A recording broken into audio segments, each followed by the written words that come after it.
Bismillahirrahmanirrahim. Dear students, I am Ashok Hussain.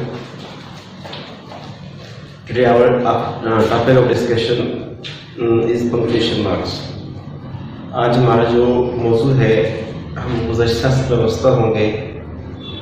Dear student, the first year class पिछले lectures के अंदर हमने question mark, full stop, apostrophe वगैरह का इस्तेमाल पढ़ा था. आज बहुत एक अहम इस्तेमाल हम पढ़ने जा रहे हैं कॉमा का.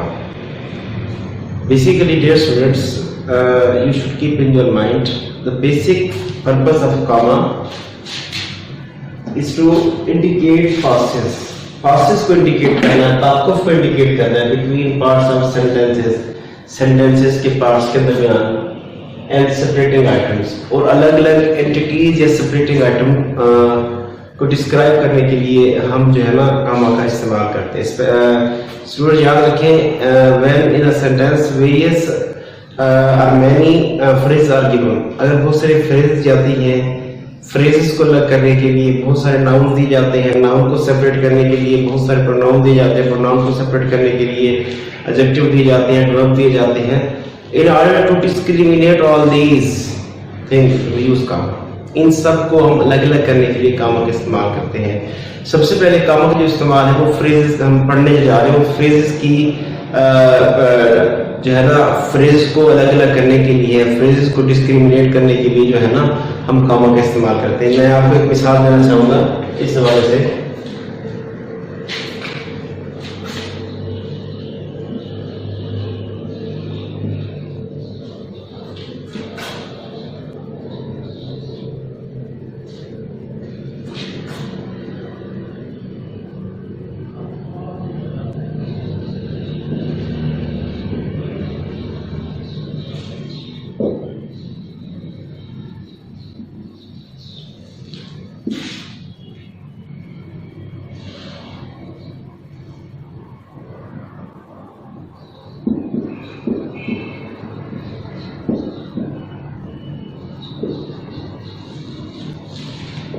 देखिए इस सेंटेंस के अंदर एक हमने एग्जांपल पढ़ी. दिस एग्जांपल इज एक्चुअली जो है ये मिसाल जिसके अंदर हमने कई जो है दो तीन फ्रेजेस दिए हैं. पहला हमारे पास फ्रेज है इफ ही वर्क्स हार्ड. अगर वो साथ मेहनत करता है. Then there come the second phrase does his duty honestly.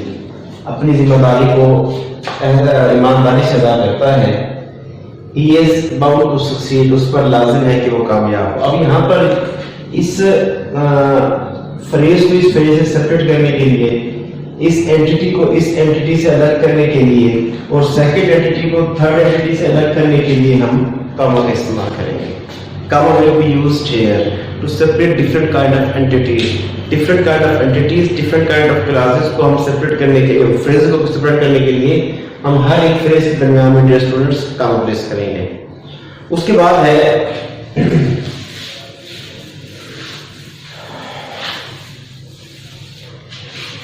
when there are given various noun.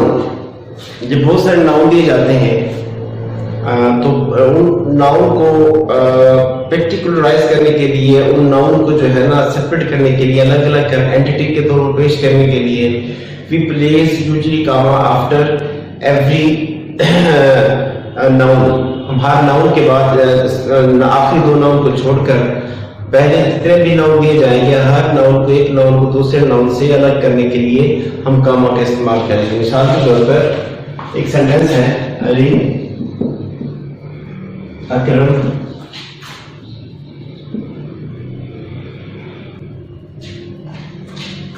And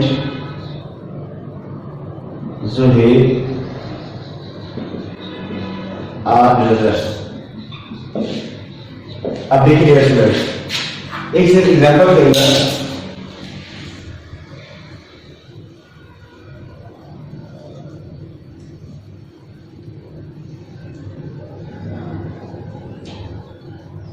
एक एग्जांपल के अंदर एक बार पास नाम अली है, दूसरा नाम वापस अकरम है. अब इस अली को अकरम से अलग करने के लिए हम इस कॉमा प्लेस करेंगे. लेकिन डियर स्टूडेंट याद रखें जो लास्ट टू एंटिटीज होंगी, चाहे वो आपकी एंटिटीज नाउन की सूरत में हो, चाहे वो आपकी एंटिटीज प्रोनाउन की सूरत में हो, चाहे वो आपकी एंटिटीज एडजेक्टिव की सूरत में हो, चाहे वो आपकी एंटिटीज एडवर्ब की सूरत में हो, प्रोनाउन की सूरत में हो, आखिरी दो एंटिटीज को सेपरेट करने के लिए डियर स्टूडेंट्स हम हमेशा एंड प्लेस करते हैं। अब यहाँ पर देखिए तीन हमारे पास बेसिक एंटिटीज थी। उन तीन एंटिटीज में पहले एंटिटी पहला नाम था हमारे पास अली, दूसरा नाम था अकरम, तीसरा नाम था जुहैर। तो पहले दो को अलग करने के लिए हमने काउंट प्लेस किया और आखिरी दो को अलग करने के लिए हमेशा एंड प्लेस करेंगे। इस तरह मैं आपको प्रोनाउन की मिसाल देना चाहूंगा, ही, she and I don't obey laws। अब यहाँ प्रोनाउन दिए गए थे, तीन प्रोनाउन है हमारे पास, एक ही है, शी है और आई है। अब ही, शी और आई बेसिकली हमारे पास तीन प्रोनाउन है। अब इन आखिरी पहली दो एंटिटीज को सेपरेट करने के लिए इनको जो अलग अलग करने के लिए हमने काउंट प्लेस किया, लेकिन डेट्स में याद रखें जैसे आपकी ये दो आखिरी एंटिटीज होगी इन दोनों को सेपरेट करने के लिए आपने एंड लगाना है। यहाँ पर कतन किसी सूरत में आपने जो है ना comma place last two entities के दरमियान में आपने कॉमा प्लेस नहीं करना, आपने एंड प्लेस करना है। ये चीज आप ध्यान में रखेंगे। उससे पहले जितने नाउन दिए जाएं, प्रोनाउन दिए जाएं, एडजेक्टिव दिए जाएं, वर्ब्स दिए जाएं, एडवर्ब्स दिए जाएं, उन सबको सेपरेट करने के लिए हर एक नाउन के बाद, हर एक प्रोनाउन के बाद, हर एक वर्ब के बाद, हर एक एडजेक्टिव के बाद, हर एक एडवर्ब के बाद आपने कॉमा प्लेस करना। But the last two entities of these parts of speech must be separated by and. इनको हम एंड से सेपरेट करेंगे, इसके लिए हम कॉमा का इस्तेमाल नहीं करेंगे। उसके बाद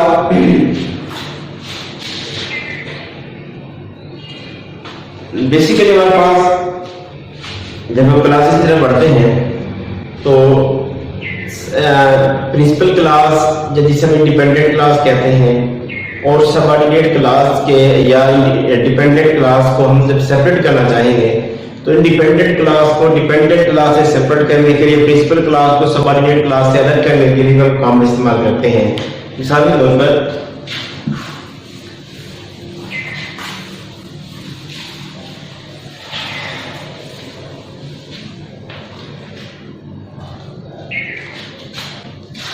if he comes, a class, I will help him। अब आपकी इंडिपेंडेंट क्लास को अपने डिपेंडेंट क्लास से जो है ना, जब आपकी ये कंडीशनल क्लास अगर पहले आ जाती है तो कंडीशनल क्लास की सूरत में या इंडिपेंडेंट क्लास को डिपेंडेंट क्लास से अलग करने के लिए आप दोनों के दरमियान में कॉमा प्लेस करेंगे। लेकिन याद रखें एक चीज बहुत इंपॉर्टेंट है, अगर आपकी ये कंडीशनल क्लास पहले आएगी आपने कॉमा प्लेस करना है। अगर आपकी ये कंडीशनल क्लास आए बाद में और ये क्लास आ जाए पहले, उस सूरत में आपने किस कतन कॉमा इस्तेमाल नहीं करना। हम इसी सेंटेंस को एग्जांपल के तौर पर पेश करते हैं, जैसे I will help him, I will help him, मैं उसकी मदद करूंगा। इफ ही कम्स, डेढ़ स्टूडेंट से एक एग्जांपल है, इसको ध्यान रखें। अब इस सेंटेंस में अगर गौर करते हैं तो ये कंडीशनल क्लास आपकी पहले दी गई थी, तो इंडिपेंडेंट को डिपेंडेंट क्लास से आपने अलग करने के लिए दरमियान क्या प्लेस किया, कॉमा प्लेस किया। एक चीज ध्यान रखें, अगर ये इफ क्लास आपकी पहले आ रही है तो आपको इसके बाद कॉमा प्लेस करना है।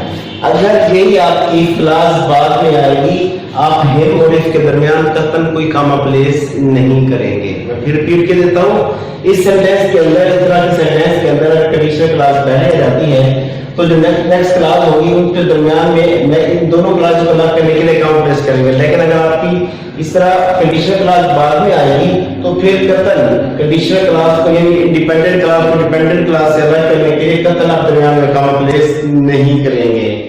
Okay, next come to second point. अच्छा, बात सेंटेंस हमारे इंफिनिटिव होते हैं, ये प्रेजेंट पार्टिसिपल से अगर शुरू होते हैं। इंफिनिटिव फ्लो में आपको थोड़ी सी इसको हम डिस्कस करेंगे।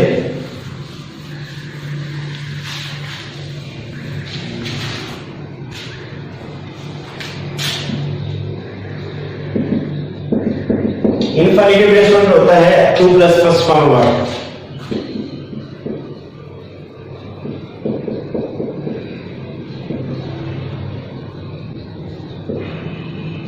देखिए, और 2 प्लस फर्स्ट फॉर्म वर्ब होता है इंफिनिटिव क्लास। इस सेंटेंस के अंदर 2 प्लस फर्स्ट फॉर्म होगा, it will be considered infinitive. इस वर्ब को इंफिनिटिव कहते हैं। बाद का ऐसा प्रेजेंट पार्टिसिपल होगा,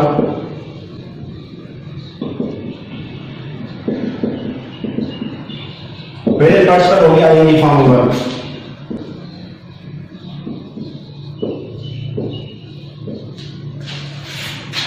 दोबारा मैं इसको एक्सप्लेन करना चाहूंगा। इंफिनिटिव जो है एक ऐसा वर्ब होता है जो बिगिन होता है 2 से, यानी 2 प्लस फर्स्ट फॉर्म वर्ब होता है इंफिनिटिव। और जब जो आईएनजी फॉर्म वर्ब होती है वो कहलाता है प्रेजेंट पार्टिसिपल। प्रेजेंट पार्टिसिपल अगर आपके सेंटेंस के अंदर, याद रखें डियर स्टूडेंट, अगर आपका सेंटेंस बिगिन हो रहा हो इंफिनिटिव से या आपका सेंटेंस बिगिन हो रहा हो प्रेजेंट पार्टिसिपल से, इन दोनों सूरतों में आपने इंफिनिटिव वाली क्लास के बाद और प्रेजेंट पार्टिसिपल वाली क्लास के बाद कॉमा प्लेस करना है। कैसे? देखिए, टू विन द मैच। देखिए डियर स्टूडेंट्स, अब ये 2 प्लस फर्स्ट फॉर्म आया, 2 प्लस फर्स्ट फॉर्म कहलाएगा इंफिनिटिव। इंफिनिटिव कहलाएगा 2 plus first form. To win the match, match जीतने के लिए। अब आपकी इंफिनिटिव वाली जो क्लास है, इस क्लास के बाद आपने कॉमा प्लेस करना है, इस क्लास के फौरन बाद। To win the match, match जीतने के लिए। क्लास खत्म हुई, आपने इसी क्लास के बाद क्या लगाना है? कॉमा लगाना है। To win the match, he will have to struggle hard।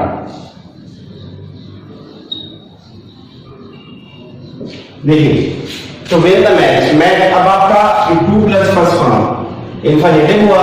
अब आपका ये सेंटेंस शुरू हो रहा है इंफिनिटिव से। जब आपका सेंटेंस इंफिनिटिव से शुरू हो, इन सेंटेंस के इंफिनिटिव के साथ लगने का मतलब ये हुआ कि आपने इंफिनिटिव वाली क्लास के बाद क्या प्लेस करना है? कॉमा प्लेस करना है और नेक्स्ट क्लास के बाद आपको स्टॉप लगा देना है।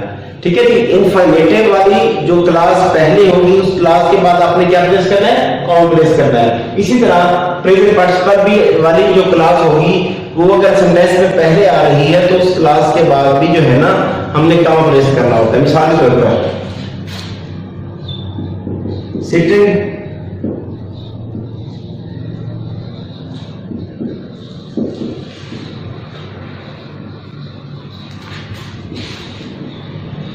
देखिए, सिटिंग ट्री। अब सिटिंग आ गया। सिटिंग है हमारा डेट स्टूडेंट्स प्रेजेंट पार्टिसिपल।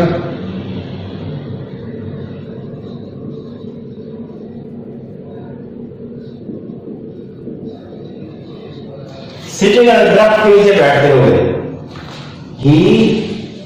अब आपने चाहे इंफिनिटिव वाली क्लास हो चाहे प्रेजेंट पार्टिसिपल वाली क्लास हो, इन दोनों क्लासेस के एंड में कॉमा प्लेस करना है। अब देखिए, to win the match infinitive class क्या प्लेस करेंगे हम लोग? कॉमा। इस तरह sitting and study tree, sitting ING form होगी, प्रेजेंट पार्टिसिपल हुआ, ये क्लास यहां खत्म हुई, क्या प्लेस करेंगे? स्टूडेंट यहां पे कॉमा प्लेस करेंगे।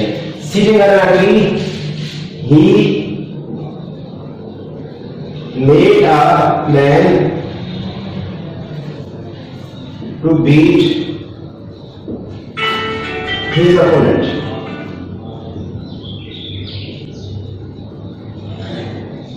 देखिए, सिटिंग एंड स्टडी ट्री, सायादार दरख्त के नीचे बैठते हुए उसने अपने मुखालिफिन को हराने का या उनको शिकस्त देने का मंसूबा बनाया।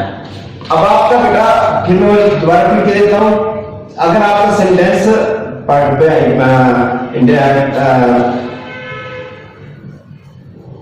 इंफिनिटिव शुरू हो या आपका जो सेंटेंस है वो शुरू हो प्रेजेंट पार्टिसिपल से, तो इन दोनों क्लासेस के बाद कॉमा प्लेस करना है और नेक्स्ट के बाद आपने फुल स्टॉप प्लेस करना है।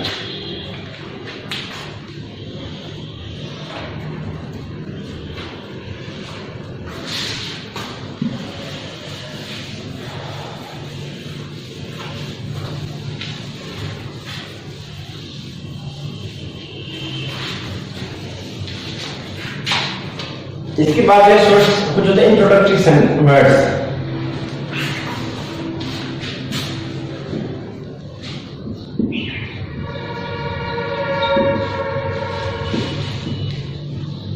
तो जो इंट्रोडक्टरी वर्ड्स होते हैं, इंट्रोडक्टरी वर्ड्स के साथ भी जो है ना, इसके फौरन बाद जो है ना हमने काम प्लेस करना होता है। मिसाल के तौर पर हम कहते हैं surely he will come to help me. यकीनन मेरी मदद को आएगा। ये तारुफी कलमात श्योरली है, ठीक है। इसी तरह हाउएवर है, certainly है, certainly,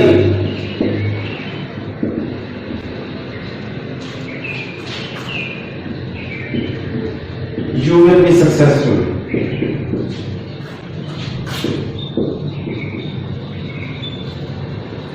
certainly यकीनन you will be successful। तो इस तरह के जो 150 इंट्रोडक्टरी वर्ड्स होंगे, इन इस तरह के तमाम इंट्रोडक्टरी वर्ड्स के बाद आपने कमा लाजमी प्लेस करना है। तमाम हाउएवर है, जो है उसमें फर्दर मोर है, नेवर, मोर एवर है, वेल है, वगैरह वगैरह, इन सब के बाद आपने जो है ये इंट्रोडक्टरी वर्ड्स के बाद कमा प्लेस करना है। बात जो हम तारीख लिखते हैं, ये चीज बेटा जो फॉर्मल पीस ऑफ राइटिंग होती है, फॉर्मल पीस ऑफ राइटिंग, उसमें तारीख जब हम लिखते हैं, जब हम डेट लिखते हैं, तो उसका एक प्रॉपर फॉर्मेट हुआ करता है। उस फॉर्मेट के अंदर जो है ना कामा का इस्तेमाल होता है। मैं आपको छोटी सी मिसाल देता हूँ।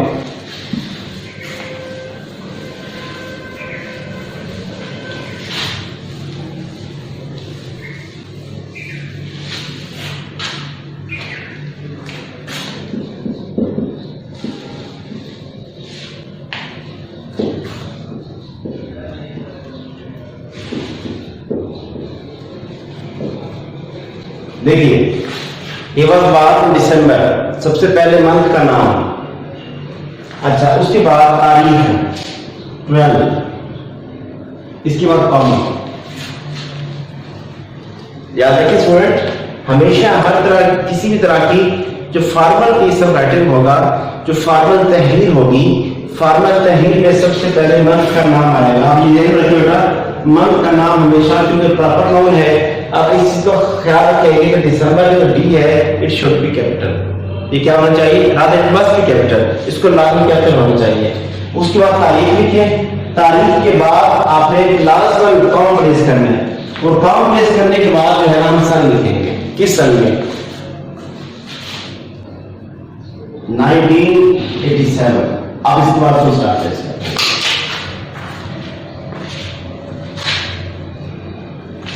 इसके बाद फुल स्टॉप प्लेस कर दिया जाएगा। ये बात होता है, सबसे पहले फिर रिपीट कर देता हूं, मंथ का नाम, फिर उस मंथ की तारीख, तारीख के बाद आपने यहाँ पर कॉमा प्लेस करना है, उसके बाद आपने सन लिखना है।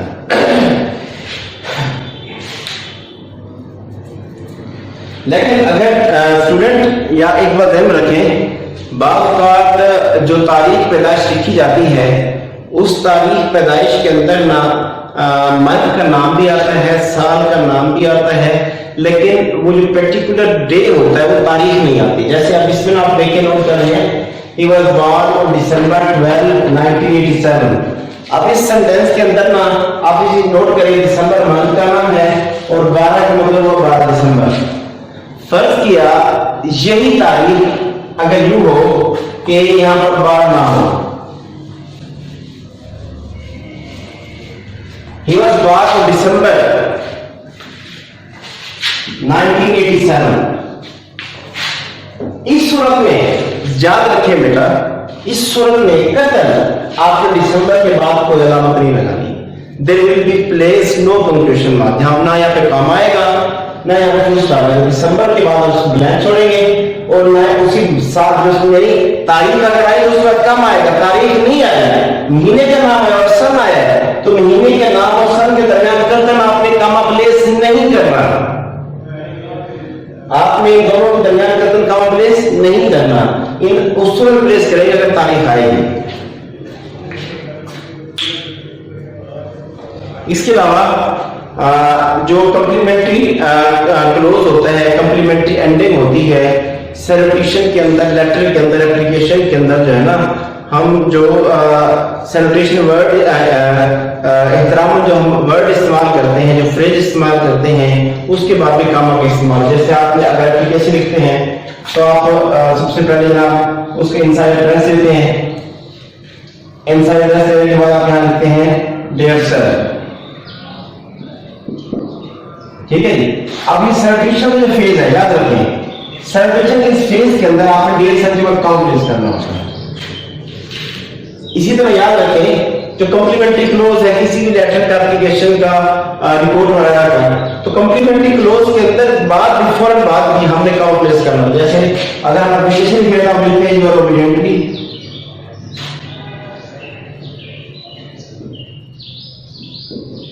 आपको योर ओबिडिएंटली आपकी कॉम्प्लीमेंट्री क्लोज है। अब इसके बाद आपने काउंट प्लेस करना है, ये बहुत जरूरी है।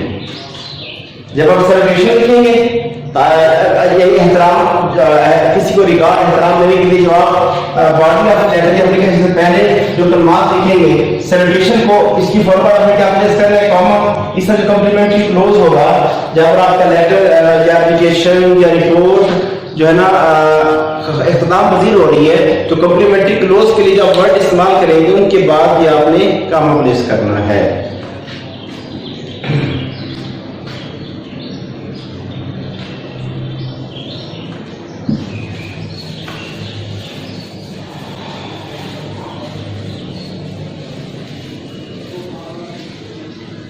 डेढ़ सौ बात का यूं होता है कि एक सेंटेंस शुरू हुआ है, अब उस सेंटेंस के इख्तिताम शुरू हुआ है, उसके इख्तिताम पजीर होने से पहले उसके दरमियान में कोई क्लास आ गई है।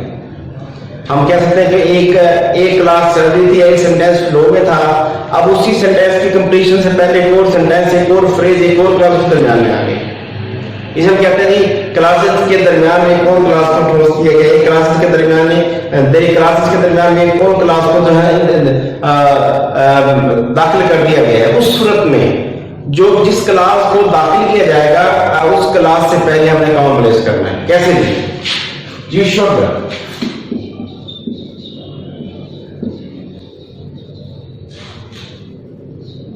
देखिए एक क्लास चल रही है, रादर you must obey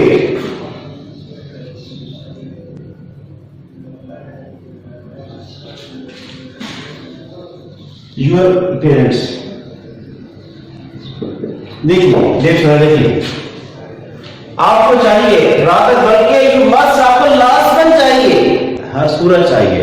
अब यहां पर हम कह सकते हैं ये नेसेसरी एप्लीकेशन हो गया, नेसेसरी एप्लीकेशन कौन। अब आपकी ये क्लास चल रही थी, आप इस क्लास के बाद कहना चाह रहे थे यू शुड ओबे योर पेरेंट्स, लेकिन आपने बेटा इस क्लास को इस सेंटेंस के अंदर मैंने क्या किया, इस क्लास में इंसर्ट कर दिया। जब इस क्लास को मैंने इंसर्ट किया तो हम कहेंगे इस क्लास के दरमियान में इस क्लास को दाखिल किया गया। अब जब एक क्लास चल रही थी, उस क्लास ने मानी पूरी तरह कन्वे नहीं किए, उसके मानी पूरी तरह कन्वे होने से पहले उसके सामने एक और क्लास आ गई है, तो जो क्लास जबरदस्ती इंसर्ट हुई है, जिस क्लास को ठोसा गया है, उससे पहले हमने क्या प्लेस करना है, काउंट प्लेस करना है। यू शुड यानी इन दो क्लास के दरमियान में क्या रहेगा, कामा। यू शुड तुम्हें चाहिए कि आपको हर सूरत चाहिए कि अपने वालिदैन का एहतराम करना।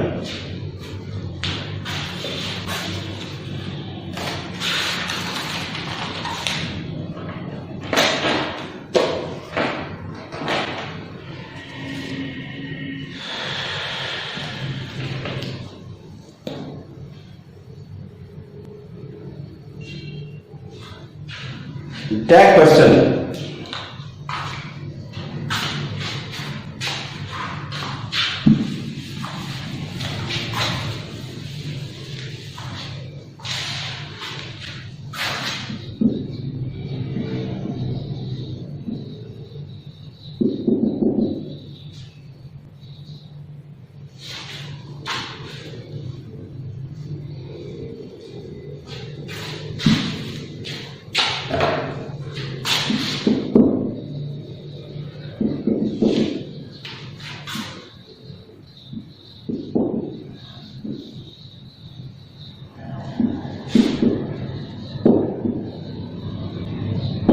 देखिए डियर स्टूडेंट, जब हमने टेक्स्ट बुक पढ़ी उसके अंदर इस टाइप क्वेश्चन का काफी इस्तेमाल था। तो attack question is converted from statement, यानी एक ऐसा क्वेश्चन होता है जो किससे कन्वर्ट होता है, स्टेटमेंट से, यानी असर्टिव सेंटेंस से ये कन्वर्ट होता है। अच्छा, इसमें एक बात का खास क्या रखेंगे, अटैक क्वेश्चन जो होते हैं ये बेसिकली एक स्टेटमेंट से लिए जाते हैं, स्टेटमेंट से बनाए जाते हैं, स्टेटमेंट से इनको कन्वर्ट किया जाता है। मिसाल के तौर पर यू शुड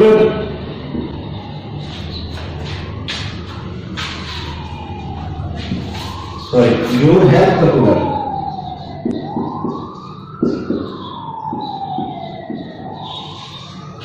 अब देखिए यू हेल्प द पुअर, इस सेंटेंस का मतलब देखिए तुम गरीबों की मदद करते हो। अब ये स्टेटमेंट है, अब इसी स्टेटमेंट से हमने क्वेश्चन को रिजनेट करना है, क्वेश्चन को बनाना है। अब इस स्टेटमेंट से कैसे कन्वर्ट करेंगे, डू यू। देखिए अब ये question mark, you should help the poor, तुम्हें गरीबों की मदद करना चाहिए, डू यू क्या तुम करते हो। तो आपके इस टैग क्वेश्चन से पहले क्या होगा, काउंट प्लेस किया जाएगा। टैग क्वेश्चन से पहले हमेशा काउंट प्लेस किया जाएगा।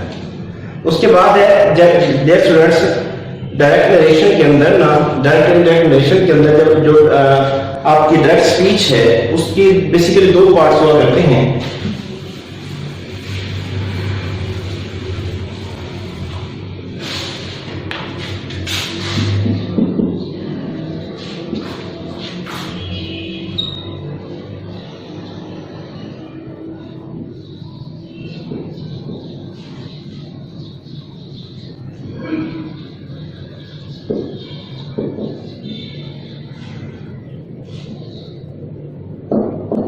देखिए एक सेंटेंस का वो पार्ट है जो इन्वर्टेड कॉमास के बाहर है, इसे हम नाम देते हैं रिपोर्टेड स्पीच का।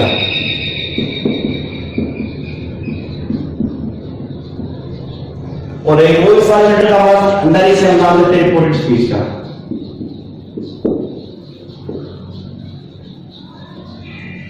देखो याद रखें, रिपोर्टेड को रिपोर्टिंग से अलग करने के लिए प्रोग्राम में काम लगाते हैं। और आपके प्रीवियस पेपर के अंदर हमेशा अक्सर ये कोशिश करता है जो एग्जामिनर है वो डायरेक्ट नरेशन के जो है ना,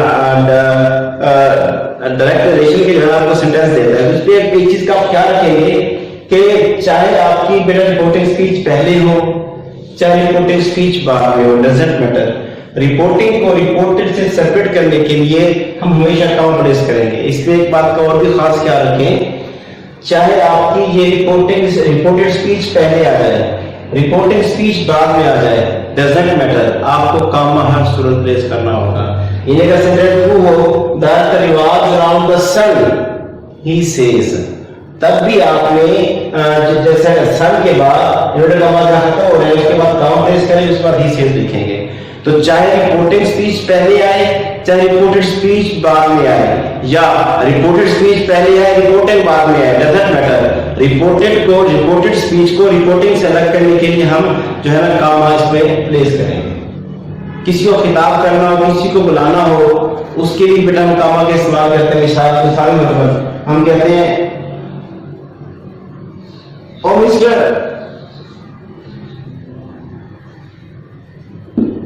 लिसन टू मी, मेरी बात सुनो। हमने किसी को बुलाया, किसी को मुखातिब हो, किसी को बुलाया, तभी उसके बाद है ना हम कामा का इस्तेमाल करते हैं। ये बेटा इनका चीज इस्तेमाल था। इसकी जो एक्सरसाइज है आपकी बुक के आखिर में दी गई है, इस पूरी एक्सरसाइज को सॉल्व करें बेटा। ये जो कामा का जो इस्तेमाल है पंक्चुएशन मार्क में बहुत प्रोमिनेंट पोजीशन रखता है। कोशिश करें कि इसकी जितनी मैक्सिमम एक्सरसाइज आप कर सकते हैं वो करें, प्रीवियस भी करें। इंशाल्लाह जो बाकी हमारे नंबर से औकात है मजीद पंक्चुएशन मार्क्स हैं, इंशाल्लाह हम नेक्स्ट लेक्चर में उसको कंक्लूड करेंगे। अपना ख्याल रखें और अपनी दुआ में मुझे याद रखिएगा। अस्सलाम वालेकुम।